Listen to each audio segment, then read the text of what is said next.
completed his 12th career fourth-quarter overtime comeback Sunday, mostly due to the fact that he had time to throw. Now, stay with me here. Luck was pressured on 13 of his 22 dropbacks in the first three quarters, including his second interception, but was pressured on just 2 of his 14 fourth-quarter dropbacks. So Luck now has 30 turnovers since the start of the 2014 season, the most in the NFL during that span. Stephen A., are you still as high on Luck? In all fairness and in all honesty, Skip, no, I am not. I still believe that he's a fantastic young quarterback who's got a tremendous amount of promise, and I love his guts. In the fourth quarter alone, what are the numbers here? 11 for 13, 144 yards, 2 touchdowns inside of 59 seconds, thanks to Dwight Lowry's second interception of the game. He showed up when it counted most, and he deserves a lot of credit for that. But these turnovers that he continues to make put Indianapolis in a hole. Now, I've been on the record saying on many, many occasions, they need to help him out. They need to protect him better. They need to get guys out of his face. They need to put him in a position where he can stand back there and throw the football like other quarterbacks have the luxury of doing. And by and large, a lot of the mistakes that he's made, being sacked 100 times in his first 3 years in the NFL, although it dissipated over the last 2 years, is still entirely too many. The amount of hits, he's gotten hit more than any quarterback in the NFL. We get all of that. But knowing this, he still runs out of the pocket, and it ain't just interceptions. He's fumbling the ball when he gets hit. He's scrambling, and he's not protecting the ball the way that he should. And it seemed over the course of a couple of games this season to have become more of a mental issue as anything else. Sort of praying, Skip, that you don't make those mistakes rather than just playing. The first 3 years that he played in the NFL, I just saw a guy trying to overcompensate and make things happen, leading his team to 3 consecutive 11-5 seasons and advancements in the postseason each year. What I've seen this year thus far, with the exception of that fourth quarter on Sunday against Tennessee, I saw a guy that seems mentally warped, literally afraid of the next mistake he's going to make. Wow. I don't see the same Andrew Luck mentally, and he's going to have to overcome that. He's young. It's no reason to panic or anything like that. I'm just acknowledging that for the first time, I'm seeing things that I did not see before, and that has to change if he's going to be the quarterback I and many others profess to you that he is going to be. So you're conceding a little bit that I wasn't just being a hater when I called it a premature coronation of Andrew Luck, the turnover machine that he has been for the past, really, 4 years.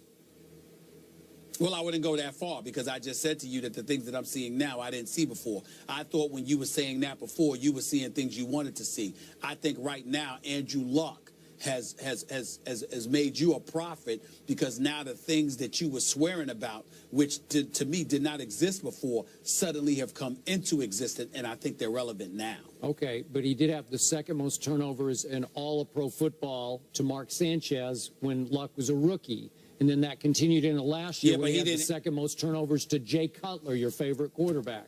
So I'm just reacting to what I see. I still didn't care about any of that.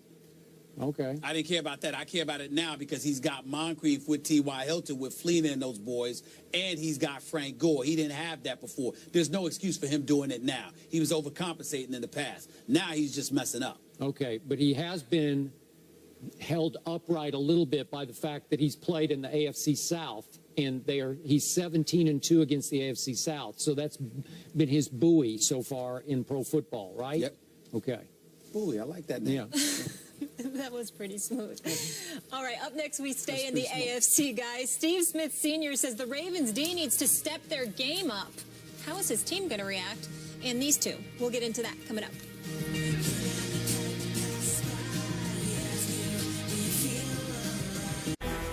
First Take is brought to you by Wendy's. Steve Smith Sr. had 13 receptions for 186 yards and 2 TDs versus the Bengals, but it wasn't enough, something he made light of in his postgame interview with the Ravens website. Offensively, we played our butt off. You know, we got to have both sides of the ball playing hard, wanting to finish the game, and we just didn't have that. bottom line. Stephen A., how are Smith's teammates going to react to those comments? Well, I don't think they're going to take it lightly. They've got a lot of pride. They're going to have an attitude with him, but at the same time, they're going to have to step up because he's going to call them out. He ain't going to change his stripes. They gave up 111 yards to Crabtree, 109 to Amari Cooper 2 weeks ago. They gave up 227 yards to A.J. Green last week. That defense, that back seven, the Will Hill, C.J. Mosley, Terrence Brooks, they got some hits on Dalton last week, but needing pressure from them opens up your secondary to be exposed. They got to fix their defense, and I don't know if they can because Suggs is out. I'm with you. I don't think these comments were calculated. I don't think he said this just to inspire his defense. I think Steve Smith just thought his defense didn't play very hard against the Bengals. So I think it will have unintentional impact on the defense because they're going to be angry. I think they'll play angry to spite Steve Smith at Pittsburgh. So I think this is slight advantage Baltimore Ravens. They'll do it, but Suggs and McPhee being in Chicago now is a huge loss for their pass rush. They're lucky they're not playing Big Ben this Thursday. Yep. Yeah. Flacco versus Vic, that'll be good. They're scheduled pretty favorable the rest of the way. Browns, Niners, Cards is tough. Chargers, then Jags, maybe okay. See you guys tomorrow, same time, same place. If you look at their numbers so far this season, they're actually better than that year when they had an undefeated regular season. Now, in case you forgot, that was the year Spygate allegations were swirling. We all know by now. The Patriots are even better when their back is against the wall. It appears they don't just want to win, but win big. With Deflategate in their hindsight, sort of, it looks like something special could potentially happen yet again. It's New England versus everybody. Skip, what are the chances this Patriots team goes 16-0? Molly, Stephen A., I don't want to jinx my Patriots by saying they're going to go 16-0. I'm just going to say it's extremely likely. It's extremely probable they will go 16-0 because the great Tom Brady is on an 07-like mission to show the NFL what he thinks of Deflategate. Deflate this. He's going to deflate every opponent in a row. He's taking it out. He's going psycho Tom on foe after foe after foe. The other day I was talking to the great Jay Feely, a close friend of Tom Brady's, and he said, I'll clean it up a little bit, a ticked off Tom Brady is a thing of beauty. I like that line a lot because it is. It's a thing of beauty, except for those people who have to try to stop him. And a lot of teams are going to have a big problem stopping Tom Brady, including one game on a Sunday night at Indy, October 18th. That's going to be, in Brady's eyes, the dirty rats game. You know, the people who whistle, the whistleblower game for Tom Brady. Do you really think the Colts are going to stop the Patriots that night, even in Indianapolis? I do not think so. I think he will really take it out on Andrew Luck and company that night for turning them in that night. Obviously, AFC Championship game in Foxborough, which started Deflategate. Then they do have a tricky game against Peyton Manning at Denver. Maybe Peyton's a little, so to speak, ticked off because of what got divulged when all the text messages came out, the emails came out, that Tom Brady took a little shot, a competitive shot at Peyton. Maybe he will rise to that occasion. I don't think so. Even though he's got a defense to back him up this year, Peyton does in Denver. I think that the Patriots might be a slight favorite in that game. It'd be close, but maybe slight favorites. That's a dicey game, but I would give that to New England. And then finally, December 27th, second to the last game, versus the arch-rival Jets at Jets. That'll be a tough one. It could come down to that. They could be 14-0 at that point. Would you give that to Todd Bowles and Darrelle Revis? I don't know. Not after what we saw, obviously, last Sunday, but I think that'll be a dicey game. So I'm going to say at Denver, at Jets, two possibly losable games, but not likely. So can I envision 16-0 with Tom Brady at the helm, driving this bus? You better believe I can. I can't. I think that the New England Patriots will definitely lose one, likely go 14-2, possibly go 13-3. They will not go undefeated because the one that I am absolutely booking, obviously considering all things being equal, meaning everyone being healthy and just looking at the personnel that both teams have and how they're playing, I believe that the Denver Broncos will beat New England in Denver. That's the one that I'm not wavering on one bit. The Patriots will lose to the Denver Broncos, so long as all the bodies remain intact and everybody remains healthy, okay? The other two possibilities, I don't consider the Bills to be one of them. I think on the road in New England, I don't believe that the Bills will be able to do it.